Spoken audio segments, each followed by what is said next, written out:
오늘은 정말 많은 분들이 살면서 한 번쯤은 아니면 요즘은 매일같이 떠올리시는 이야기, 바로 연금에 대한 이야기입니다. 연금은 그냥 되겠지, 나라에서 주겠지 하던 시절은 사실 이제 끝났다고 봐야 할 것 같습니다. 요즘은 뉴스를 틀면 연금 고갈 얘기가 끊이지 않죠. 주위를 보면 부모님 세대도 연금을 조금씩 받고 계신데 누군가는 이거라도 있어서 다행이다 하시고 누군가는 이거밖에 안 나와서 생활이 빠듯하다 하십니다. 누구나 노후를 편하게 살고 싶어 하지만 현실은 내 마음 같지 않고요. 그래서 오늘 이 시간에는 내가 내 연금 어떻게 받아야 덜 손해보고 조금이라도 더 챙길 수 있을까? 이걸 아주 현실적으로 풀어보려 합니다.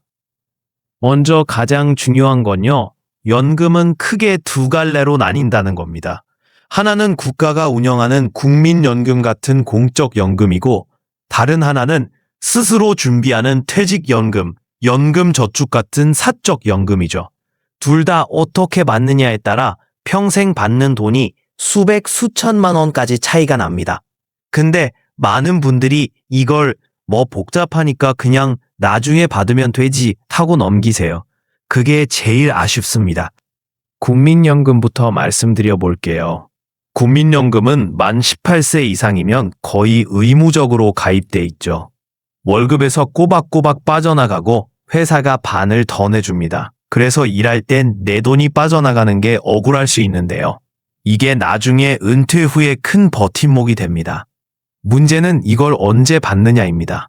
국민연금은 원래는 정해진 나이에 받도록 돼 있어요. 이걸 지급 개시 연령이라고 하는데 예전에는 만 60세부터였는데 지금은 조금씩 올라가서 1969년 이후 출생자라면 만 65세부터 받을 수 있게 돼 있습니다. 그런데 65세까지 못 기다리겠다 하시는 분들이 있죠. 빚이 있거나 건강이 걱정되거나 지금 생활비가 급한 분들, 이럴 때 선택할 수 있는 게 조기 수령입니다. 원래 나이보다 최대 5년 빠르게, 그러니까 60세부터 받을 수 있어요. 대신 이게 딱 좋아 보이지만 조기 수령은 감액됩니다.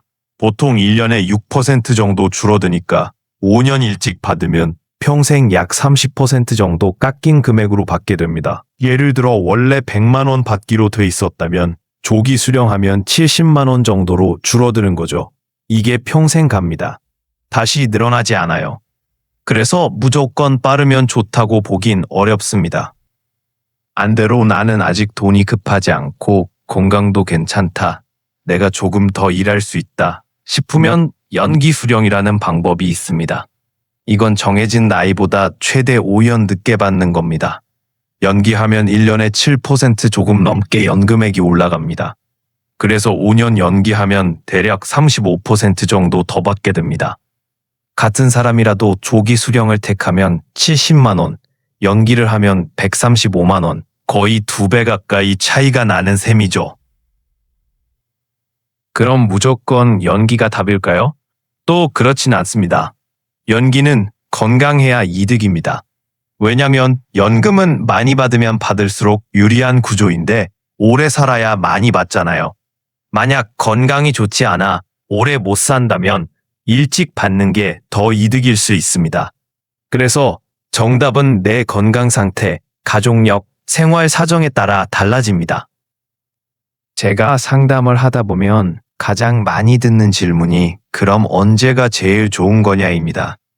어떤 분은 자녀가 결혼할 때 목돈이 필요해서 조기 수령을 선택하기도 하고요. 반대로 어떤 분은 정년 퇴직 후에도 조금씩 알바나 작은 사업으로 소득이 있어서 연기하는 게 유리하기도 합니다. 예를 들어 직장 다니면서 퇴직금도 좀 모아놨고 개인연금도 조금 있고 부부가 둘 다 국민연금을 받을 수 있다면 한 사람은 정시에 받고 한 사람은 연기해서 두 사람이 총액을 조금이라도 더 늘리는 식으로 전략을 짜기도 합니다. 실제로 이런 부부가 요즘 꽤 많습니다. 사례 하나 말씀드릴게요. 제가 작년에 직접 상담했던 분 이야기입니다. 경기도에 사시는 63세 어르신이셨는데요. 이분은 국민연금을 한 달에 90만 원 정도 받으실 예정이셨어요. 근데 사정이 좀 급하셨습니다. 아드님이 결혼 준비를 하는데 결혼 자금으로 좀 보태주시려고요. 그래서 원래는 만 65세부터 받으실 연금을 62세부터 당겨받고 계셨습니다. 문제는 이분은 몰랐던 거예요. 조기 수령하면 평생 깎인다는 걸요. 그냥 당겨서 받으면 몇 년만 깎이고 다시 원래대로 올라가겠지 하고 생각하셨대요. 근데 국민연금은 한 번 조기 수령하면 평생 줄어듭니다. 그래서 90만 원 받을 걸 70만 원 조금 넘게 받고 계셨죠. 이게 생각보다 큰 차이입니다. 1년에 거의 200만 원 이상 차이가 나거든요. 그런데 이미 수령 시작을 해서 돌이킬 수가 없었습니다.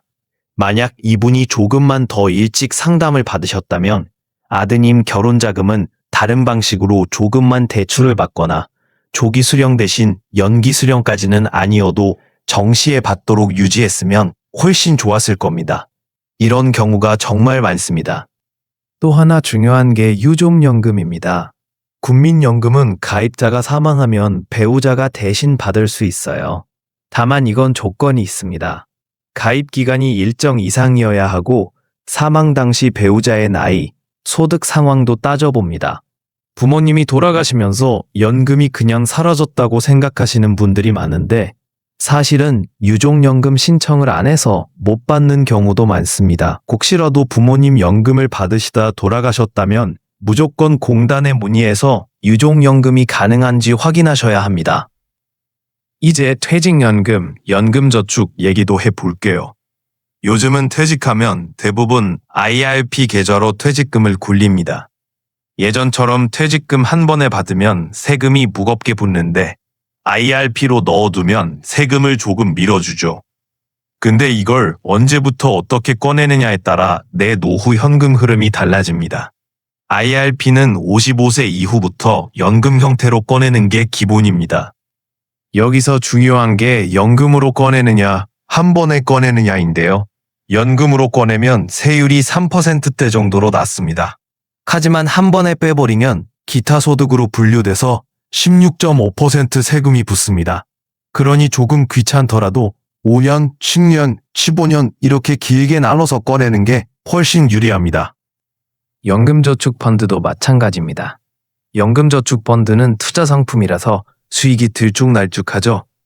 수익이 잘 나면 좋고 안 나면 불안합니다. 그렇다고 조급하게 해지하면 안 됩니다. 해지하면 똑같이 기타 소득세로 16.5% 떼갑니다. 이게 진짜 큽니다. 그래서 원칙은 연금저축은 55세 이후부터 연금으로 꺼내면서도 펀드 비중을 조금씩 줄이고 안전자산으로 옮기는 겁니다. 자, 이제 실제로 상담할 때 자주 나오는 질문 몇 가지 더 소개해 드릴게요. 첫째, 퇴직연금이랑 연금저축펀드 둘 다 있으면 뭐부터 꺼내요? 입니다. 답은 보통 연금저축을 먼저 꺼내고 IRP는 더 오래 굴립니다. 왜냐면 IRP는 퇴직금 기반이라 좀 더 안전하게 굴릴 수 있고 나중에 남으면 상속으로 넘기기도 좋기 때문이죠. 둘째, 연금 수령액을 최대한 늘리려면 뭐부터 하면 좋을까요? 입니다. 국민연금은 더 낼 수 있으면 납입 기간을 최대한 늘리는 게 좋습니다.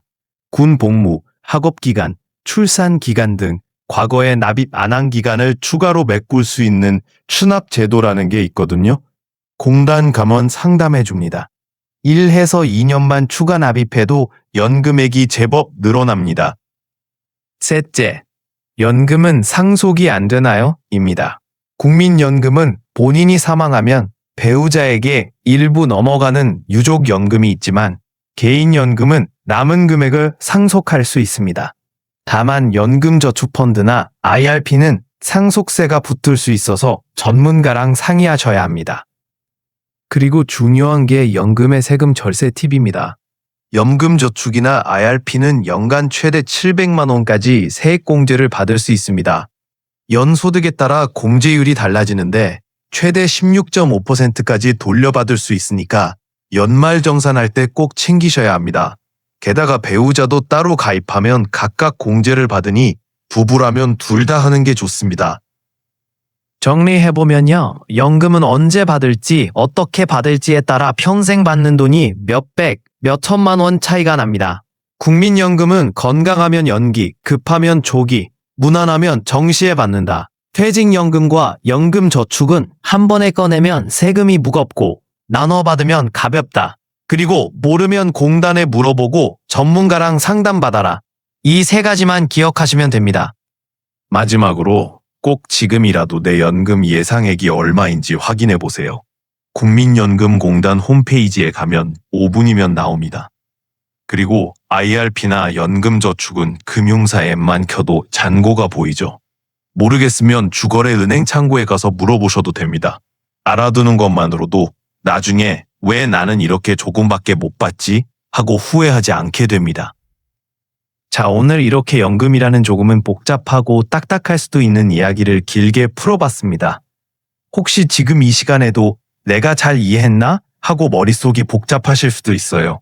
괜찮습니다. 연금은 하루아침에 끝나는 주제가 아니니까요. 중요한 건 오늘 이렇게 한 번이라도 마음속에 내 연금은 어떻게 받을까? 나는 언제부터 준비하면 좋을까? 하고 스스로에게 물어보셨다는 겁니다. 그 한 번의 생각이 앞으로 내 노후를 조금이라도 더 든든하게 만들어줍니다. 혹시라도 부모님께서 국민연금을 받고 계시다면 이번 기회에 엄마, 아빠 혹시 유족연금은 알아보셨어요? 하고 물어보세요. 그리고 내 연금저축 계좌가 어디 있는지, IRP가 얼마나 모여 있는지 한 번만이라도 로그인해서 확인해 보세요. 그 한 번의 확인이 내 통장을 지켜주고 내 노후의 마음을 조금 더 편하게 만들어줍니다. 연금은요, 누구도 대신 챙겨주지 않습니다. 나만큼은 그리고 가족만큼은 꼭 알고 있어야 덜 억울하고 덜 불안해집니다. 길게 보면 연금은 결국 내가 얼마나 오래 살 수 있을까? 라는 질문과도 연결됩니다. 그만큼 인생 이야기이기도 합니다. 오늘 긴 시간 함께 해주셔서 정말 감사합니다. 오늘 나눈 이야기 중에 딱 하나라도, 작게라도 도움이 되셨길 진심으로 바랍니다. 이제 스마트폰을 잠시 내려놓고 따뜻한 물 한 잔 드시면서 혹은 침대에 누워서 편안하게 숨 고르시면서 내가 앞으로 어떻게 살고 싶을까 한 번 더 생각해 보셔도 좋겠습니다. 저는 또 다른 현실 이야기로 또 다른 목소리로 다시 찾아오겠습니다. 늘 건강하시고요. 어디서든 마음만은 든든하시길 바라겠습니다. 감사합니다.